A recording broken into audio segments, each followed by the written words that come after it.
Praise the Lord friends. இன்றைக்கும் நம்ம தியானிக்கக்கூடிய வசனம் என்னாகமம் 16வது அதிகாரம் 47வது வசனம். மோசே சொன்னபடி ஆரோன் அதை எடுத்துக்கொண்டு சபையின் நடுவில் ஓடினான். ஜனங்களுக்குள்ளே வாதை தொடங்கி இருந்தது. அவன் தூபவர்க்கம் போட்டு ஜனங்களுக்காக பாவநிர்த்தி செய்து செத்தவர்களுக்கும் உயிரோடு இருக்கிறவர்களுக்கும் நடுவே நின்றான். அப்பொழுது வாதை நிறுத்தப்பட்டது.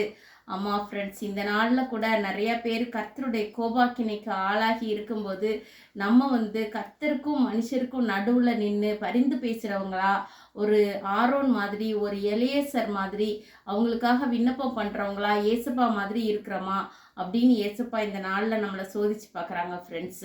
ஒருத்தவங்களுக்கு கடவுளோட கோபம் இருக்குது அப்படின்னு தெரிஞ்சு அவங்களுக்காக நம்ம மன்றாடுறவங்களா இருக்கணும்னு ஆண்டவர் விரும்புகிறாங்க ஃப்ரெண்ட்ஸ். ஏன்னா கர்த்தரோட கோபத்துக்கு நம்ம மன்றாடி நிற்கலைன்னா நிறைய அழிவு வந்துடும் ஃப்ரெண்ட்ஸ். அதனால ஏசப்பா கிட்ட நம்ம மன்றாடுறவங்களா இருக்கணும் ஃப்ரெண்ட்ஸ்.